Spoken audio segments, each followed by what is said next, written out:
Assalamualaikum, hai sobat, jumpa lagi di Susilo Platha YouTube channel. Berikut ini, kita awali dari New Selo menuju ke jalur arah ke Ketep Pas Magelang. Kita menuju turun gunung melewati jalan Dusun Plalangan dan masuk ke jalur arah Jalan Raya Blabak Magelang, sambil mendengarkan musik supaya nggak ngantuk ya. Lanjut cerita sejarah singkat Dukuh Plalangan. Oke sobat, selamat menyimak sampai selesai.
Dusun Plalangan, berdiri kurang lebih pada abad ke-15 Masehi, sebelum menjadi pemukiman, Dusun Plalangan merupakan hutan.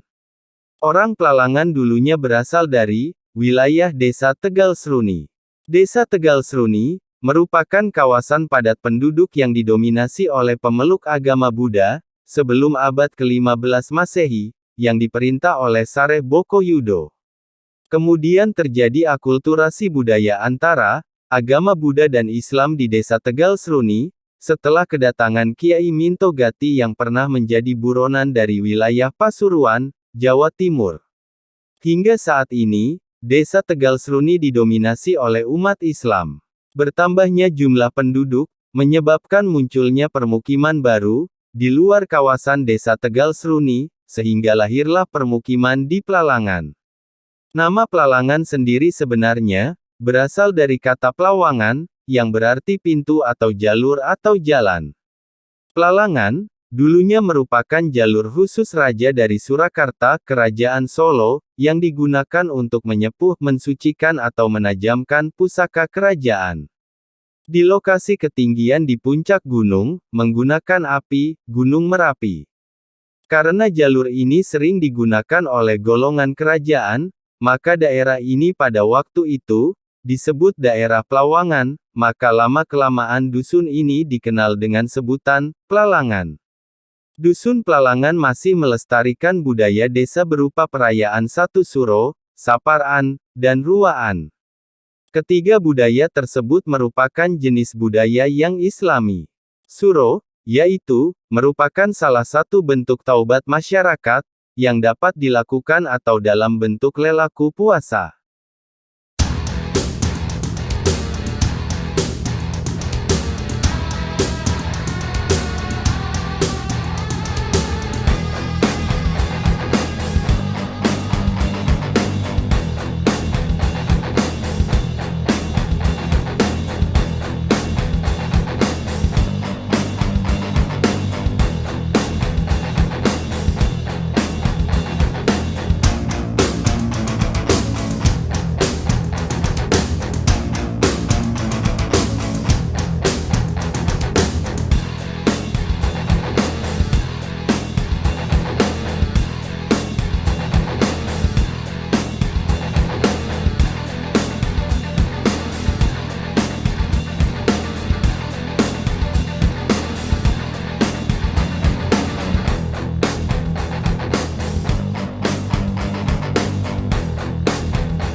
Ritual yang dilakukan warga adalah, di sekitar dukuh setiap malam Jumat, selama bulan Suro agar dukuh-dukuh selalu dilimpahkan keselamatan, oleh Tuhan Yang Maha Esa.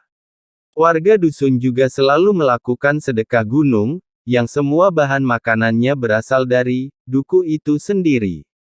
Ritual ini dilakukan agar dusun Plalangan terhindar dari erupsi Gunung Merapi. Saparan, bulan Safar dalam bulan Islam merupakan perayaan kebersihan dukuh di mana seluruh warga dukuh, tanpa terkecuali bersih-bersih, seluruh lingkungan dukuh. Kegiatan Sapar dilakukan dengan petrituk sumber air agar aliran air ke dusun mengalir lancar. Perayaan ini dilakukan agar kesejahteraan selalu dilimpahkan kepada warga dusun tersebut. Ruwahan, bulan Syaban dalam bulan Islam merupakan budaya dukuh berupa gendurenan, yang dilaksanakan 15 hari sebelum bulan Ramadan tiba. Seluruh warga bersedekah dalam bentuk sembako atau berkat, untuk dibagikan kepada warga satu dusun. Kemudian, ada budaya sadranan, yang dilakukan 6 hari sebelum Ramadan tiba. Perayaan ini dilakukan warga dengan silaturahmi dengan sanak saudara, antara dukuh yang satu dengan yang lainnya. Perayaan ini menggambarkan bentuk rasa syukur menyambut datangnya bulan Ramadan.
Gunung Merbabu, dikenal melalui naskah-naskah masa pra-Islam sebagai Gunung Damalung atau Gunung Pam-ah-Rihan.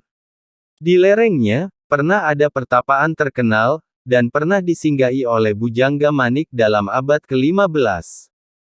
Menurut etimologi, Merbabu, dari menurut campuran kata, Meru, artinya, gunung, dan, Abu, artinya, abu. Nama ini baru muncul di dalam catatan-catatan Belanda. Gunung Merbabu ini pernah meletus pada tahun 1560 dan 1797. Dilaporkan pula dalam tahun 1570 pernah meletus, namun belum dilakukan konfirmasi, serta penelitian lebih lanjut. Puncak Gunung Merbabu berada dalam ketinggian 3.145 meter, di atas permukaan laut. Gunung Merbabu memiliki kawasan hutan dipterokap bukit, hutan dipterokap atas, hutan montane, dan hutan ericaceous atau hutan gunung.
Gunung Merbabu cukup populer sebagai ajang kegiatan pendakian. Medannya tidak terlalu berat namun, potensi bahaya yang harus diperhatikan pendaki adalah udara dingin, kabut tebal, hutan yang lebat namun homogen, hutan tumbuhan runjung, yang tidak cukup mendukung sarana bertahan hidup atau survival, serta ketiadaan sumber air. Penghormatan terhadap tradisi warga setempat juga perlu menjadi pertimbangan.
Jalur pendakian Merbabu via Selo, waktu ini sebagai jalur yang disuka lebih ramai daripada jalur yang lainnya.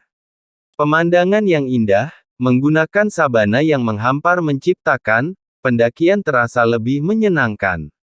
Ditambah lagi, menurut jalur ini, tetangga dekat Gunung Merbabu yaitu Gunung Merapi, sangat terlihat jelas sekali. Awal pendakian, pendaki akan disambut gapura selamat datang di Taman Nasional Gunung Merbabu.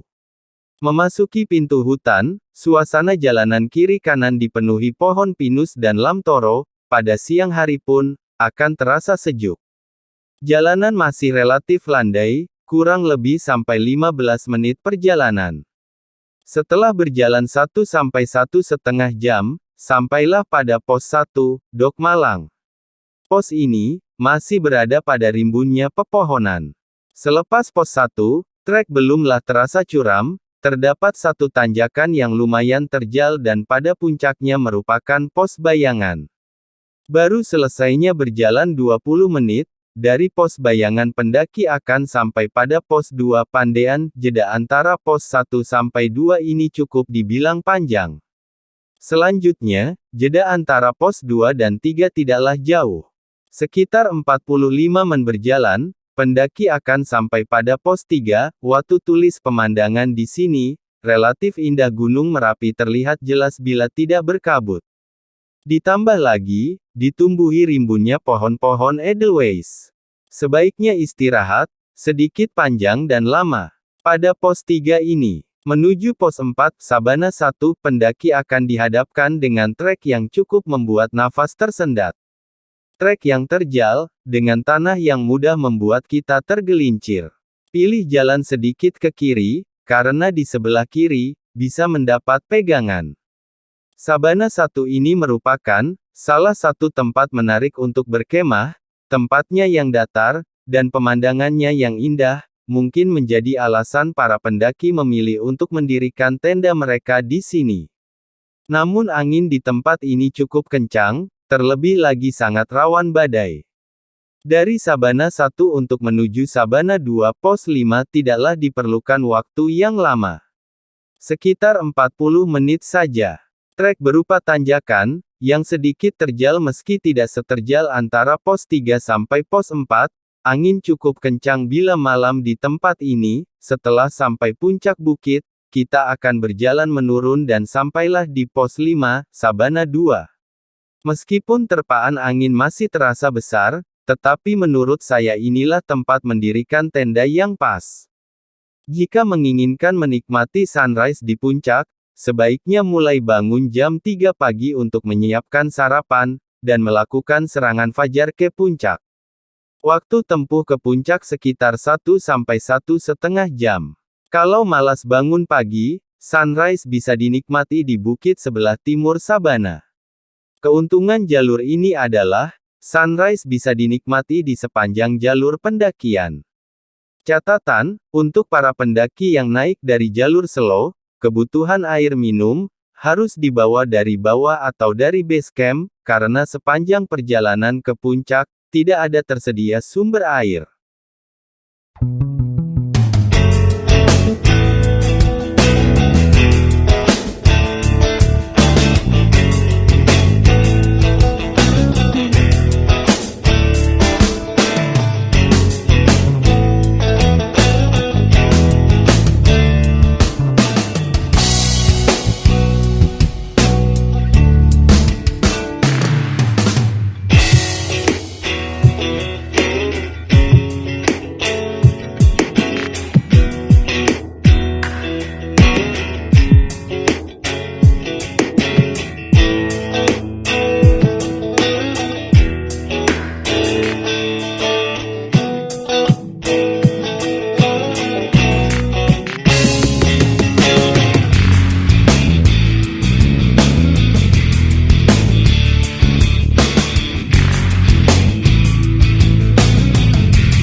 Kaki Gunung Merbabu bagian barat masuk dalam wilayah Kabupaten Magelang, Jawa Tengah.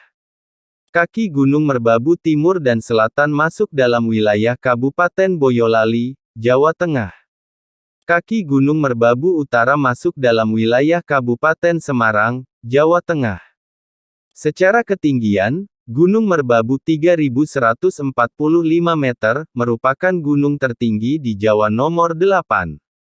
Dalam urutan ranking, ketinggian Gunung Merbabu di bawah Gunung Welirang 3156 meter, dan di atas Gunung Sindoro 3136 meter. Sepanjang jalan menuju ke tepas ini dari Selo Boyolali, terletak pada kaki Gunung Merbabu timur dan selatan, kondisinya jalan saat ini sangat mulus dan tidak ada jalan yang berlubang sama sekali. Jalan di kawasan ini sebagian besar merupakan jalan cor, bukan aspal khususnya yang diakses rute pegunungan. Jika mobil Anda dirasa kurang sehat tidak disarankan untuk naik rute wilayah Selo, Boyolali, Begitu juga untuk kendaraan besar seperti truk, minibus, juga tidak disarankan melintas di daerah ini. Selalu hati-hati dalam perjalanan, semoga selamat sampai tujuan.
Oke sobat semua, semoga bermanfaat, sampai berjumpa lagi di video berikutnya, Susilo Platha YouTube channel.